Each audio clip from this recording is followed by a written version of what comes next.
UK Prime Minister Boris Johnson has lost a senior law officer, Lord Keane of LEQC, the Advocate General, as he was forced into a compromise over controversial plans to break international law by overriding the Brexit withdrawal agreement. The government will table an amendment to the UK Internal Markets Bill, giving MPs a vote before it can use powers which would breach the deal brokered with Brussels last year. Around 30 Tory rebels were thought to be preparing to vote for an amendment on Tuesday, which would have required a Commons vote before the provisions in the bill relating to Northern Ireland could come into force. Joining me to discuss these stories is research analyst at FXTM, LUKMAN OTUNUGA. LUKMAN, good morning to you. Let's talk monetary policy, shall we? Starting with the U.S. Fed and their decision to keep interest rates low and also the inflation target of 2% that Jerome Powell talked about. Cautious approach, what do you think? Thank you for having me here this morning. It's always a pleasure, Rotas. The Federal Reserve said all the right things, everything everyone was expecting. Interest rates will remain low for an extended period. They even upgraded the economic forecast for the US economy. But it wasn't just enough. If you look closer into the Fed meeting, markets were hoping for the central bank to expand the purchase of bond buying, increase the treasuries, increase the mortgage-backed securities. At the same time, the central bank expressed a lot of concerns over the economic outlook, the fact that today we're questioning whether, lower interest rates were not enough and the need for more fiscal stimulus, not only from the Fed, but also for the government, for the US economy to fully recover. Thanks, LUKMAN. And it's no surprise that the markets would want the Fed to do that, because that's what's been juicing up equity markets for this last few, since March, right? Since they started these buying programs. So no surprise there. I'm looking at the very selfish expectations of markets with regards to what they wanted the Fed to do. I mean, certainly, and we can see across equity markets right now. And this is what we were saying previously, that we live in an era of low interest rates, unprecedented central bank support that's really injecting equity markets with a heavy dosage of liquidity. It's not only the Federal Reserve that's also doing this. The Bank of Japan, also left the interest rates unchanged. And we're going to see similar things, especially in the UK, when we have that BOE policy meeting later today, where they're going to maintain low interest rates. And we understand that low interest rates are beneficial for stock markets because, number one, it encourages business investment.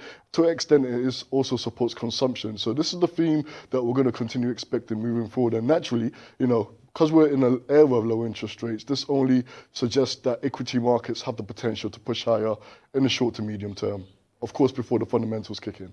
All right, great stuff. You mentioned the Bank of Japan just a moment ago. So Yoshihide Suga, who is taking over Abe, he's not expected to deviate much from his predecessor. Is that correct? I mean, certainly, if you look at the health of the Japanese economy right now, there's a lot going on. The Bank of Japan did express optimism over, especially the economic outlook, that they see growth recovering.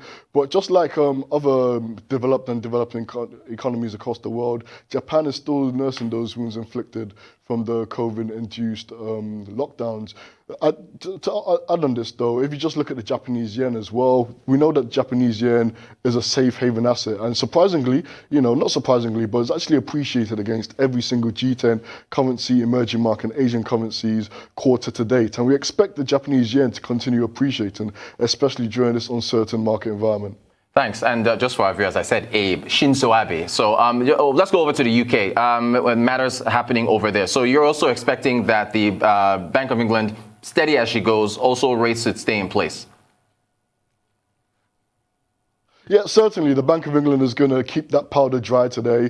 Going to see unchanged interest rates. Bond purchasing quantity V is going to remain unchanged. However, I believe the central bank is going to open doors to possibly expand the amount of bonds it purchases in 2021.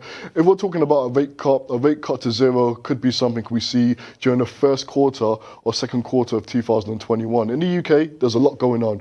Not only is the UK still struggling to nurse the impacts from COVID-19. We have the fears of a possible second wave of coronavirus resulting in more lockdowns. On top of this, we've got this Brexit uncertainty, political political noise at home, and rising risk of the UK possibly crashing out of the EU by the end of 2020 with no deal. And this is the last thing the UK needs right now, especially when considering it's experienced its first recession in 11 years. Thank you for that. Speaking of, you just mentioned the political upheaval, the resignation of Lord Keane, advisor to the UK on Scots law. How big of a blow is that to Boris Johnson? And I guess, does it force his hand with regards to the internal markets bill? Certainly, I think this is a triple blow for Boris Johnson. The first blow was when he had to do a concession. The second blow was this. And the third blow is actually from the US, when the United States said, look, if the UK is unwilling to respect the Friday treaty deal, they're not going to have a deal with the UK. So Boris Johnson is in a very tricky position right now. And uncertainty still is the name of the game, but with everything that's going on, there's a possibility that that controversial bill could be removed, and this may open the doors for the UK and EU to probably secure a deal. But we've been going at this for the past 4 years. There's been a lot of back and forth. It's placed many investors in an emotional roller coaster ride, so much that the noise that's happening in Westminster is slowly being underlooked by markets. So with this, one just has to expect the unexpected. Expect volatility in a pound, though. Thank you so much. Research analyst at FXTM, LUKMAN OTUNUGA, taking us through the Fed decisions in the US, central bank decisions expected in the UK later today, and of course in the Bank of Japan, steady as she goes, and the political upheaval that Boris Johnson, Prime Minister, is facing there with his resignation. Thank you so much, LUKMAN OTUNUGA. I appreciate your insights. You are watching the Global Business Report here on Arise News.